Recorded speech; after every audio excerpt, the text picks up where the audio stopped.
राधे राधे। हरे कृष्ण। क्या आप जानते हैं कि वर्ष भर में आने वाली 24 एकादशियों में केवल एक ऐसी एकादशी है जो स्वयं भगवान विष्णु के जागरण का प्रतीक मानी जाती है।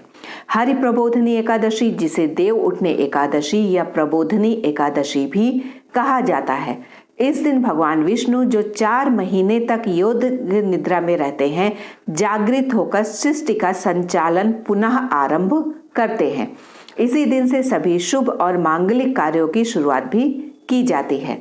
तो एक बार धर्मराज युधिष्ठिर जी ने भगवान श्री कृष्ण से पूछा, हे माधव, कार्तिक शुक्ल पक्ष की इस एकादशी का इतना महात्म्य क्यों कहा गया है? तब भगवान श्री कृष्ण ने मुस्कुराकर कहा, राजन, यह वही व्रत है। राजन, यह वही प्रश्न है जो एक समय देवर्षि नारद जी ने ब्रह्मा जी से किया था। अब वही दिव्य कथा मैं तुम्हें सुनाता हूँ।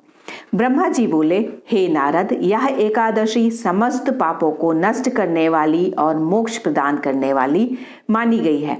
इसी दिन भगवान विष्णु 4 महीने के योग निद्रा से जागते हैं, इसीलिए इसे प्रबोधनी एकादशी कहा जाता है। जो भक्त इस दिन व्रत रखता है वह 1000 अश्वमेघ यज्ञ और 100 राजसूय यज्ञ के समान पुण्य प्राप्त करता है। इस दिन भक्त भगवान विष्णु का पूजन करते हैं और शालीग्राम और तुलसी माता का विवाह विधि विधान से संपन्न करते हैं। ऐसा माना गया है कि जब तक यह एकादशी नहीं आती है तब तक पृथ्वी पर गंगा, सरोवर और तीर्थों का प्रभाव भी अधूरा रहता है। नारद जी ने पूछा, हे पितामह, जो व्यक्ति दिन भर उपवास करता है या केवल एक समय भोजन करता है, उसे क्या फल प्राप्त होता है? ब्रह्मा जी ने कहा, पुत्र, जो व्यक्ति एक बार भोजन करता है उसके एक जन्म के पाप मिटते हैं। जो रात्रि को भोजन करता है उसके 2 जन्मों के पाप नष्ट होते हैं और जो पूरा दिन उपवास करता है उसके 7 जन्मों के पाप भस्म हो जाते हैं। यह व्रत इतना पवित्र है कि तीनों लोकों में जो वस्तु दुर्लभ है वह भी हरि प्रबोधनी एकादशी के व्रत से प्राप्त की जा सकती है। मेरु पर्वत के समान भारी पाप भी क्षण भर में नष्ट हो जाते हैं। व्रत विधि पूर्वक करने से व्यक्ति को ऐश्वर्य, संपत्ति और राज वैभव प्राप्त होता है। यहाँ तक कि उसके पितृ भी नरक से मुक्त होकर स्वर्ग लोक को चले जाते हैं। परंतु ब्रह्मा जी चेतावनी भी देते हैं कि व्रत विधि से करें, अन्यथा किया हुआ व्रत निष्फल रहता है। जो मनुष्य धर्म की निंदा करते हैं, ब्राह्मणों का अपमान करते हैं या छल कपट करते हैं और अधर्म में लिप्त रहते हैं, उनके शरीर में धर्म नहीं बसता। जो केवल एक व्रत का संकल्प भी नहीं कर लेते, उनके 100 जन्मों के पाप मिट जाते हैं। और जो रात में जागरण करते हैं उनकी 10,000 पीढ़ियां स्वर्ग को चली जाती हैं। इतना ही नहीं, ब्रह्म हत्या जैसे महापाप भी इस व्रत से नष्ट हो जाते हैं।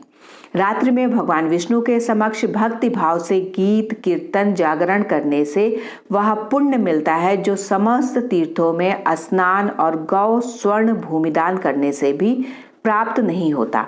हे नारद, इस संसार में वही मनुष्य धन्य है जिसने हरि प्रबोधनी एकादशी का व्रत किया हो। यह व्रत भोग और मोक्ष दोनों का साधन है। मन, कर्म और वचन से किए गए सभी पाप केवल एक रात्रि के जागरण से समाप्त हो जाते हैं। ब्रह्म मुहूर्त में उठकर स्नान करें, फिर भगवान श्री हरि का पूजन करें और संकल्प ले, हे प्रभु, आज मैं निराहार रहकर व्रत करूंगा और द्वादशी को पारण करूंगा।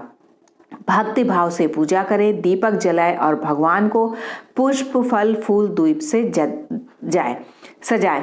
कहा गया है कि जो कार्तिक मास में बेलपत्र या तुलसी मंजरी से भगवान की पूजा करते हैं उनके जन्म जन्मांतर के पाप नष्ट हो जाते हैं। तुलसी का दर्शन, स्पर्श, पूजन या जल देना हर रूप में विष्णु लोक का मार्ग खोल देता है। जो सफेद या लाल कनेर, कमल, गुलाब, चंपा, अशोक या वकुल के पुष्प भगवान को अर्पित करते हैं, उनके जीवन से हर दुख, हर अंधकार समाप्त हो जाता है। व्रत समाप्ति पर ब्राह्मणों को भोजन कराएं, दक्षिणा दे और क्षमा याचना करें।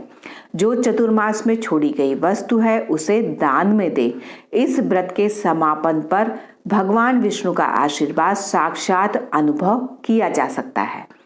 भगवान श्री कृष्ण ने अंत में कहा, हे राजन, इस कथा को जो भक्त श्रद्धा से पढ़ता या सुनता है उसे गौदान के समान फल प्राप्त होता है। तो आज के इस दिव्य दिन प्रेम, श्रद्धा और भक्ति के साथ हरि प्रबोधनी एकादशी का व्रत करें। भगवान विष्णु और माता तुलसी से प्रार्थना करें कि हमारे जीवन से तमस मिटे और भक्ति का प्रकाश सदा जलता रहे। तो बोलिए श्री हरि भगवान विष्णु की जय, शालिग्राम भगवान की जय, माता तुलसी की जय, श्री लक्ष्मी नारायण भगवान की जय। आप सभी को देव उठनी और तुलसी विवाह की हार्दिक शुभकामनाएं।